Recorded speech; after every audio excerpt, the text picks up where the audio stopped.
Packers must rethink Jaire Alexander's future. A critical offseason decision.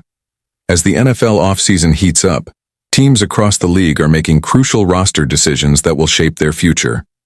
Trades, cuts, and contract restructures will dictate the landscape of the 2025 season, and few teams face a more pressing dilemma than the Green Bay Packers. One of the hottest topics in Green Bay revolves around star cornerback Jaire Alexander. A two-time All-Pro, Alexander has been a cornerstone of the Packers' defense, but injuries and contract considerations have cast uncertainty over his future. With speculation mounting following the team's playoff loss to the Philadelphia Eagles, the Packers must carefully assess their next move. Should they truly consider moving on from one of the league's premier defensive backs, or is there a smarter path forward? The case for keeping Jaire Alexander. Despite missing significant time over the past 2 seasons, Alexander remains an elite playmaker when on the field. In just 7 games last season, he recorded 2 interceptions, 1 returned for a touchdown, a fumble recovery, and 16 tackles. His coverage skills were as sharp as ever, allowing just a 56.7% completion rate when targeted, his best mark since 2021. For comparison, fellow cornerback Carrington Valentine allowed a 76.7% completion percentage on similar targets. From a Nasamang advanced metrics perspective, Alexander continues to stand out. According to ESPN's Aaron Schatz, he posted a 43% coverage DVOA, defense-adjusted value over average, a clear indicator of his lockdown ability. When healthy, he not only elevates the secondary, but also provides the Packers with greater defensive flexibility, allowing for more aggressive schemes and man-to-man coverage options. Financial factors. Is cutting or trading Alexander worth it? Alexander's contract presents a significant financial commitment, with a 2025 cap hit of $25.48 million.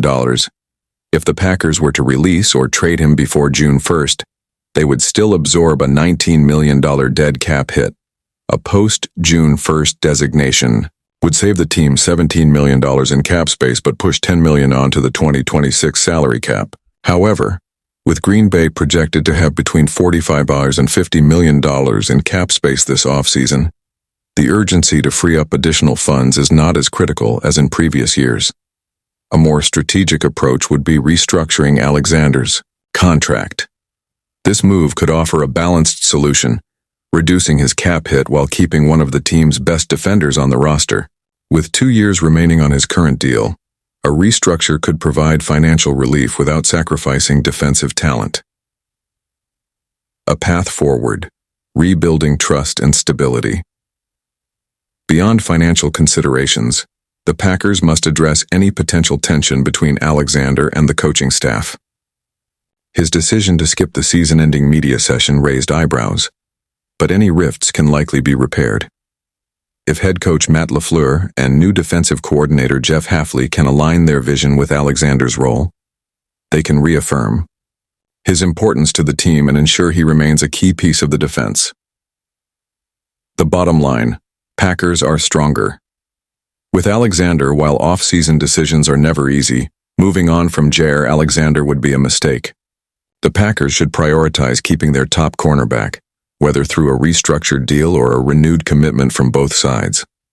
The path to Super Bowl contention requires elite talent on both sides of the ball, and Alexander's presence significantly enhances Green Bay's defensive ceiling. What do you think? Should the Packers hold on to Alexander or explore other options? Let us know in the comments. And if you love in-depth NFL discussions, make sure to like this video and subscribe to the channel for more insightful takes on the biggest stories around the league.